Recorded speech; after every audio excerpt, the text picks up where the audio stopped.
History remembers Attila the Hun as the Scourge of God, the barbarian king who made empires tremble. Yet, his greatest horror was not wrought upon the battlefield. It was found in his final night. On the eve of his triumph, surrounded by gold, wine, and worship, the man who ruled through blood and terror met a death so strange, so drenched in divine irony, that no warrior dared to speak of it aloud. This is not the story of his conquests. This is the story of how the most feared man alive was destroyed, not by an army, but by fate itself. In the desolate heart of the Eurasian steppe, where the wind howled like a starving beast, a child was born beneath a sky that burned red. His birth came in the season of famine, when the rivers froze and mothers buried their infants beneath thin snow. The elders said the gods were angry. The shaman saw a streak of iron fall from the heavens that night and whispered that a spirit of destruction had entered the world. His name was Attila. The boy grew among tents of leather and smoke, where men were hardened by hunger and the weak were left behind. Mercy was a luxury, compassion a sin. By the time he could walk, he had seen men disemboweled for stealing meat, women traded for horses, and children beaten for weeping. Violence was not condemned, it was worshipped, a daily offering to survival. His father Munjuk taught him early that the world was divided between predators and prey. To be feared, he said, is to live. Those words took root deep within Attila's mind. He would not grow to love strength, he would grow to become it. When plague swept through their encampment, Attila watched his younger brother choke to death beside him. He did not cry. He only stared into the boy's glassy eyes and whispered, "You were too soft." The elders said grief had cursed the child's spirit, but others claimed he had no spirit left to curse. As years passed, Attila learned to read the earth as a priest reads the stars. He studied how wolves hunted, how they circled the wounded before the kill. He began to believe that men were no different. To him, cruelty was a form of wisdom. When rival tribes burned his village, he watched the smoke rise and smiled through the ash. In that moment, he understood. Pain was not the punishment of the gods. It was their gift, a sign that he had survived what others could not. When he was taken hostage by the Romans as a boy, a political trade meant to keep the Huns loyal, he saw a different world. Stone palaces, perfumed air, men who spoke softly but killed with law instead of swords. He studied them quietly, memorizing their arrogance. Behind their marble walls, he saw weakness disguised as civilization. He promised himself that one day he would make Rome kneel, not through diplomacy, but through terror so absolute that even the gods would look away. Years later, when Attila returned to his people, they found a different boy. He no longer laughed. His eyes held the stillness of winter. The shamans feared him, claiming his aura drew shadows that moved against the sun. But among the warriors, whispers began. This was no mortal child. This was the weapon Tengri himself had forged. In the endless plains where empires vanished like dust, a storm was gathering. It had no mercy, no hunger, no heart, only purpose. And from that storm, Attila rode forth. A child no longer. A king not yet. But already, a scourge waiting for the world to sin. When Attila returned from Roman captivity, the steppes had changed. The tribes were restless, splintered, and ruled by greed. His uncle, King Rugila, was dead, struck down by fever that the priests swore was divine punishment. In his place stood two heirs, Attila and his elder brother, Bleda. Together, they were crowned co-rulers of the Huns, two wolves forced to share a carcass. At first, their alliance seemed strong. They feasted beside the same fires, rode together through the grasslands, and swore before their warriors to keep the tribes united. But beneath the chants and drums, mistrust simmered. Bleda was older, favored by the nobles, but too fond of wine and comfort. Attila watched him with the quiet patience of a predator waiting for his prey to falter. The unity of the Huns was an illusion. Each chieftain dreamed of power. Each clan carried grudges older than memory. To hold them together required something more than leadership. It required fear. And Attila understood fear better than any living man. One winter night, he gathered the tribal lords within a circle of torches.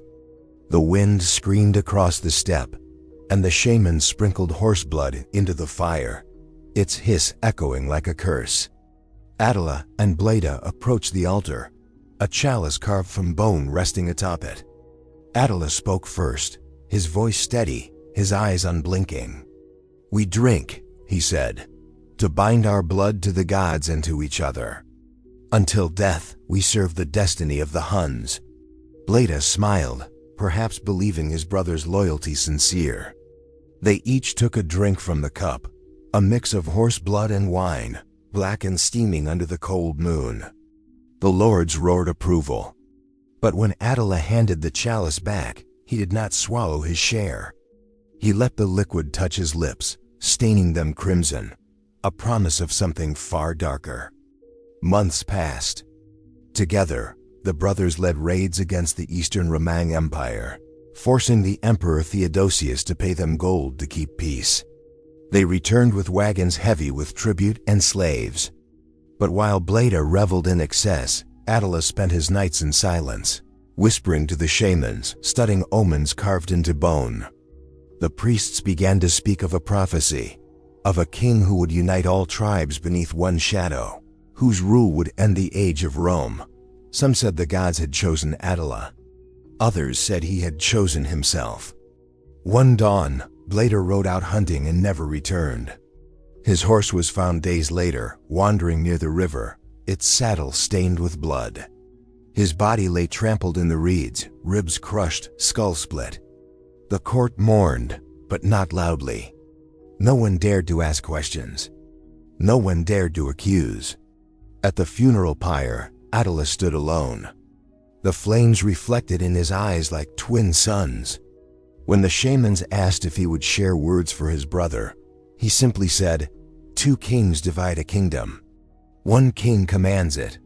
From that day, the Huns had no council, no debate, no doubt. Only Attila.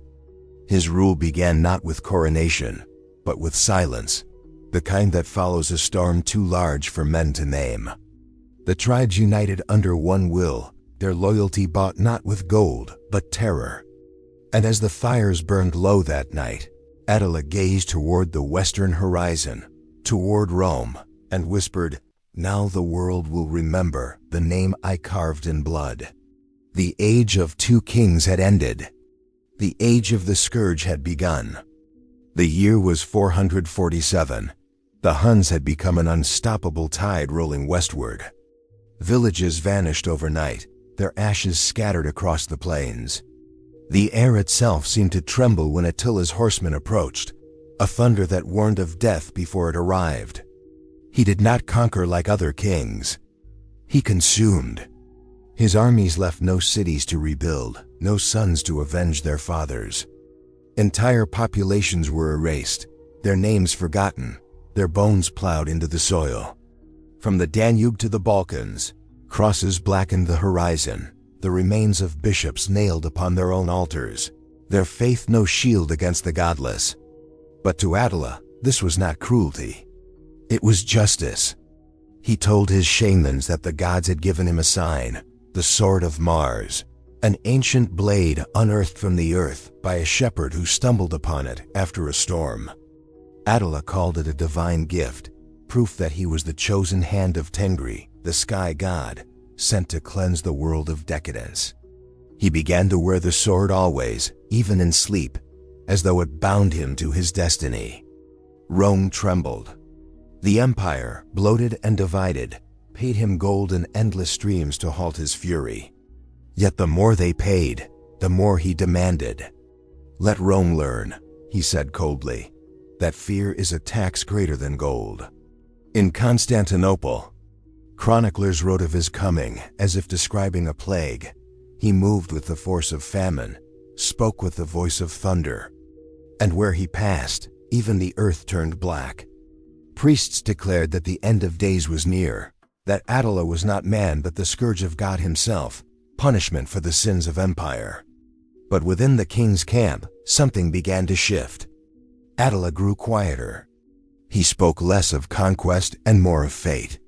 His generals, hardened killers who once shared his hunger for blood, now saw their leader muttering in the dark, his hands trembling as he traced symbols in the dust. The shaman said he communed with the spirits of the slain, seeking their counsel. Others whispered that he no longer slept, that his tent glowed faintly at night, as if lit from within by fire not of this world. One evening, after raising Naissus, the city where Constantine once walked, Attila ordered the survivors brought before him.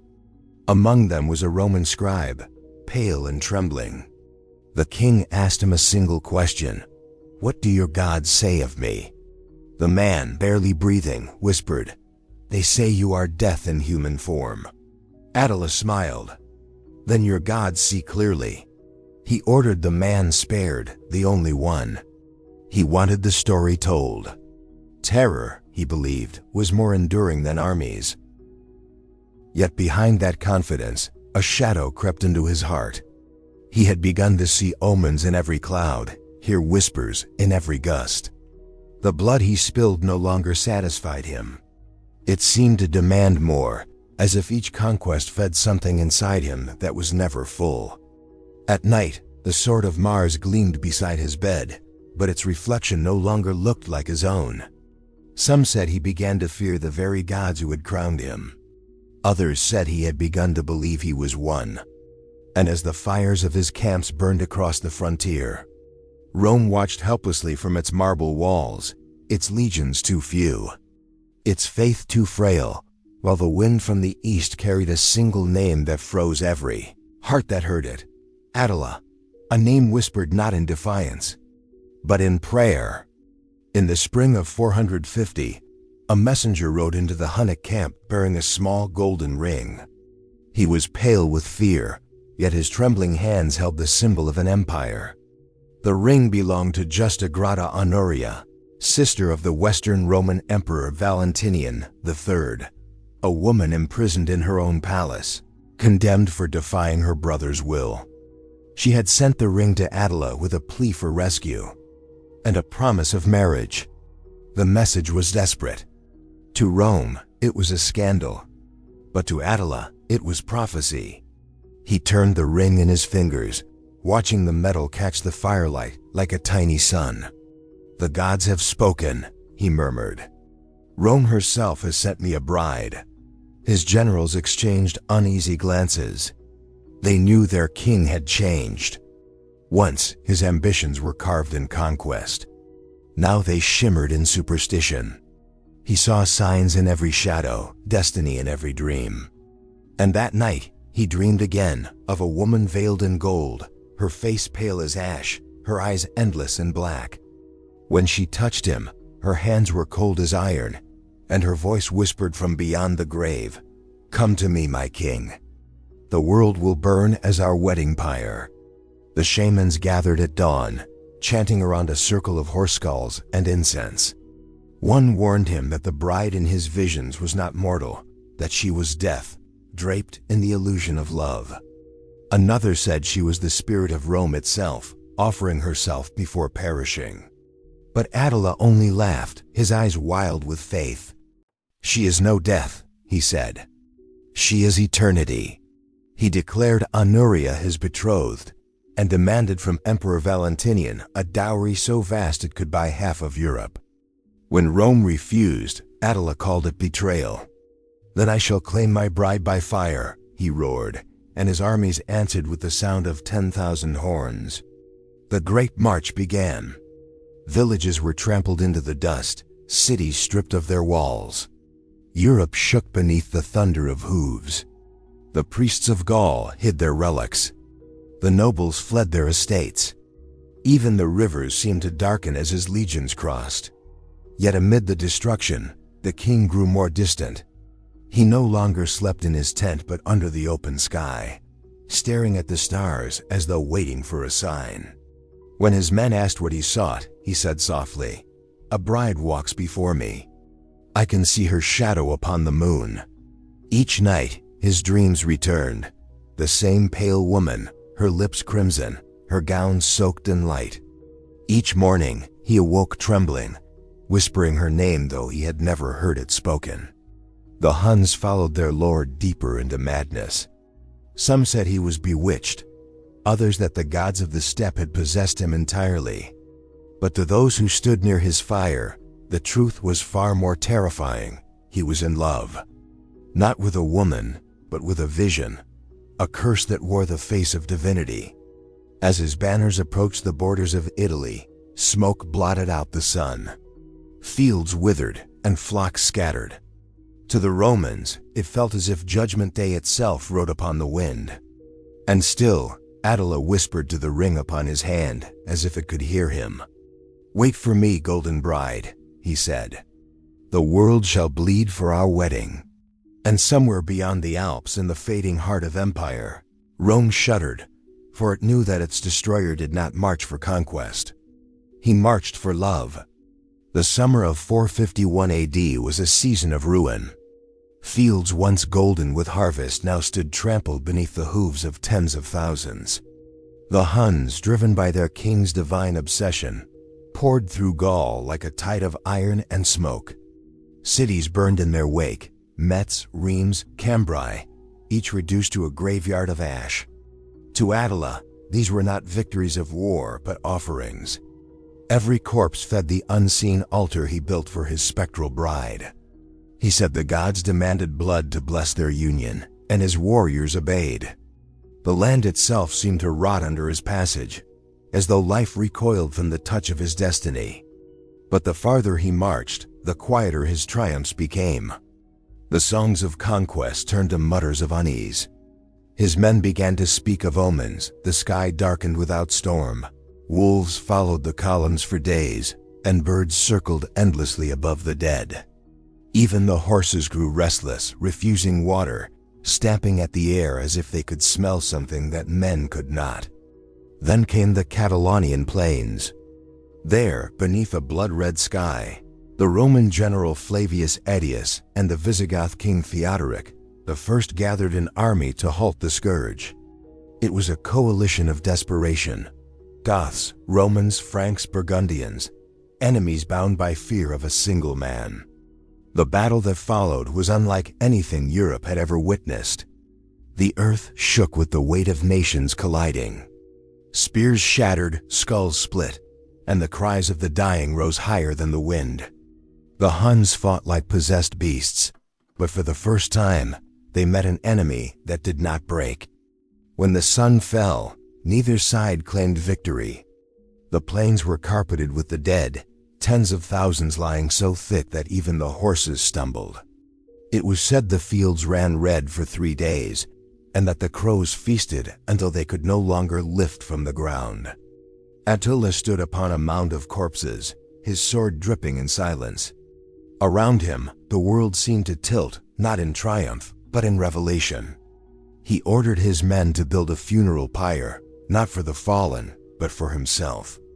"If the gods find me unworthy," he said, "let them strike me down."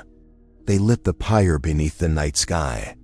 Flames devoured the bones of the slain, painting the heavens with smoke and sparks. Attila climbed to its peak and sat cross-legged, his silhouette framed by fire. He stared into the blaze until his eyes watered blood. All night he waited, unmoving, unblinking, daring the divine to claim him. His warriors watched from the shadows, terrified yet unable to look away. The fire roared, crackled, died. But when dawn broke, Attila still sat there, untouched by flame, his armor blackened but whole. He rose slowly as the morning wind hissed through the burnt remains of men. "Death has spared me," he whispered, voice trembling with awe. "She accepts me." From that moment, his followers believed their king was chosen, no longer mortal, but a vessel of the gods. Yet others saw something else in his eyes, emptiness. He had looked upon death and found not divinity, but reflection. The plains of Catalan would forever be remembered as the banquet of bones, not for its slaughter, but because there, amid the charred dead, the king of the Huns began to hunger for something even the gods could not give. Not victory, immortality. After the fields of Catalan were swallowed by silence, Attila withdrew eastward, a conqueror who had seen the face of death and mistaken it for love. His armies limped behind him, burdened not with victory but with plunder, gold heavy enough to sink wagons, chains of slaves dragging the weight of empire. The steppe received him as it always had, vast, indifferent, and cruel. Yet something within him had changed. The man who once rode at dawn to test his sword now spent his nights in darkness, staring into the fire until dawn. His priests whispered that their king no longer slept, only listened. To the wind, to the screams of the dying, to something that whispered back. Inside his great tent, the walls glittered with treasure, chalices from Ravenna, silks from Constantinople, crucifixes torn from Roman altars. But amidst all the gold, Attila seemed poorer than ever. His laughter had gone. His appetite withered. When he did eat, he demanded the blood of black horses poured into his wine. When he did speak, it was of omens, of crows circling the moon and rivers running backward. He summoned his shamans and Roman astrologers alike, demanding they read the signs that haunted him. Goats were slit open. Their steaming entrails spread before him like maps. He searched them for answers, for the face of the woman who visited him each night in dreams. Veiled in gold, with hands cold as iron, she spoke to him in a tongue only he could hear. She told him that the gods had grown silent because he had failed his vow, that the blood of men was no longer enough, that only a union sealed in divine sacrifice would make him eternal. The priests trembled at his visions, but none dared contradict the king who called himself the Scourge of God. As winter turned to spring, emissaries from Rome arrived once more. They brought peace offerings, crucifixes, relics, promises of tribute, and words dipped in fear. Attila received them in a hall so rich with gold that it glowed like dawn. He listened, unmoving, while a priest offered him a small carved cross. He took it in his hand, examined it, and laughed. "Your God was nailed to wood," he said softly. "Mine rides the storm." Then he threw the cross into the fire. The Romans shifted uneasily. "The Emperor Valentinian begs peace," their leader stammered. "And his sister Honoria still prays for your mercy." At the mention of her name, something flickered in Attila's eyes, that old fever, the prophecy of the Golden Bride. "If Rome will not send her willingly," he said, voice low as thunder, "then I will come for her myself." That night, the feasting began. Cattle were slaughtered in rivers of blood, and gold cups overflowed with wine.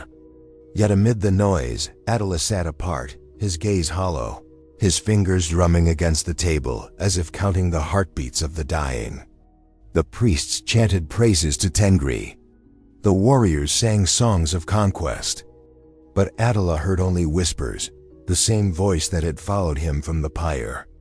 It told him that glory was not enough, that to be remembered forever, one must give everything, even the soul. By dawn, he ordered a new campaign. Not for plunder, not for revenge, but to claim the bride who would make him immortal. The men cheered, mistaking madness for faith. And so, as the sun rose over the blood-stained plains, Attila, the richest man in the world, marched once more toward Rome, chasing not power, but a shadow made of gold and death. In the spring of 453 AD, beneath the endless sky of the Pannonian Plains, the king of the Huns prepared for his final celebration. The air reeked of roasted meat, spilt mead, and incense.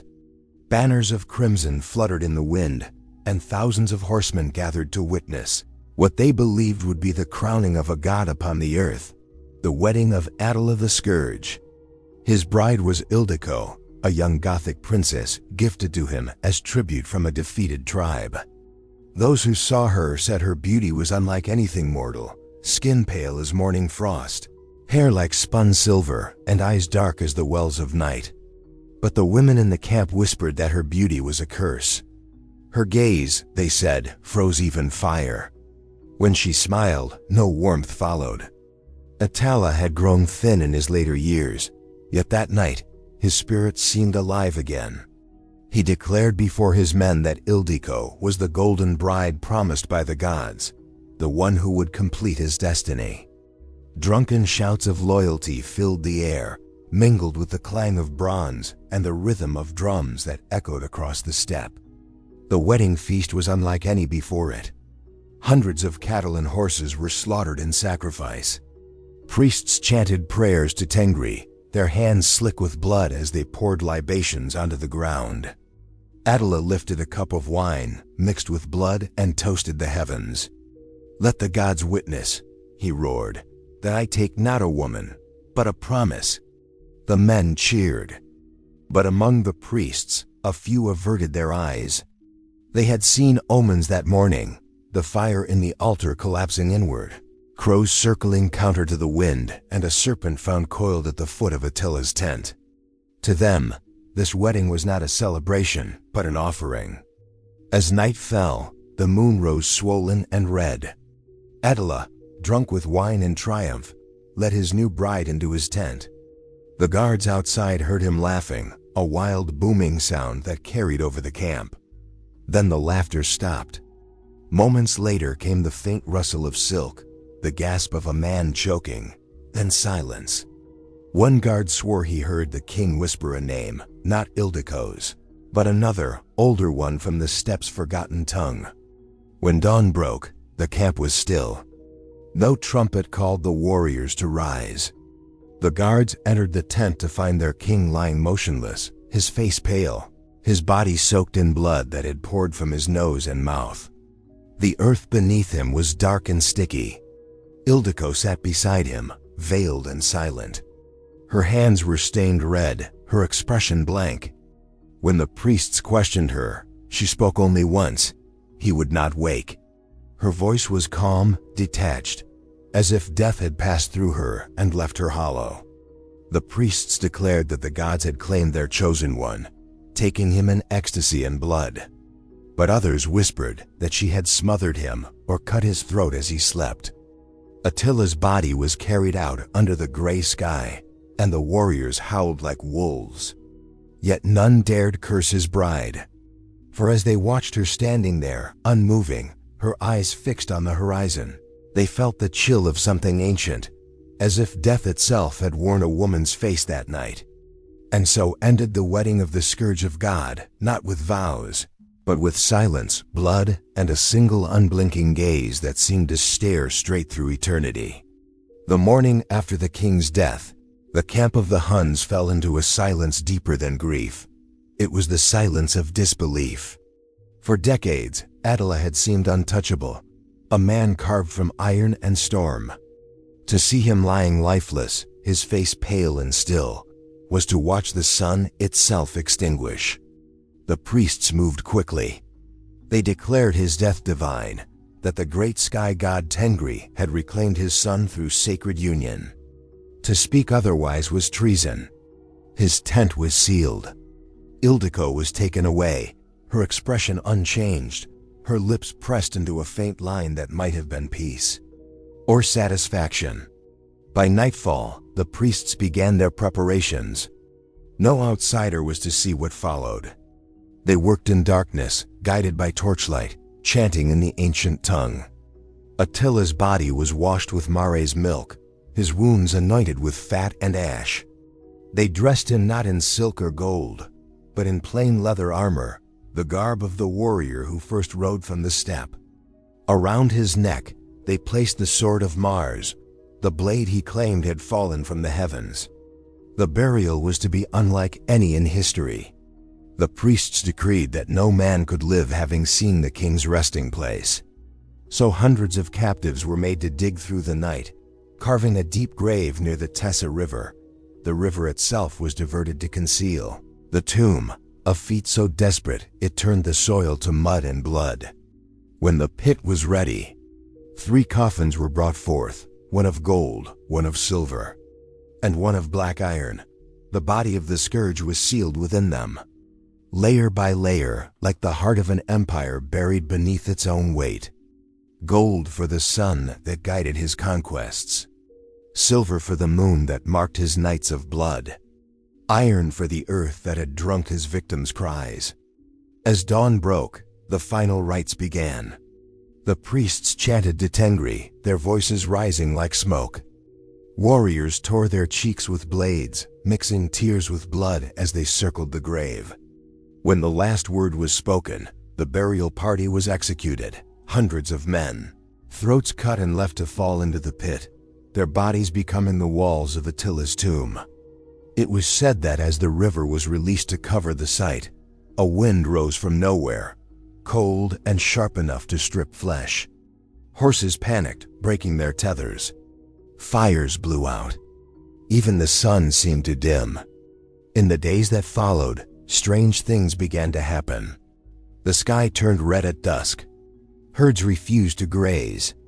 Entire villages vanished beneath sudden floods. The priests declared it a sign that the gods mourned their chosen son. But others whispered that it was not mourning, but rejection. Rumors spread like fever. Some said Ildico had been a Roman agent sent to end the scourge.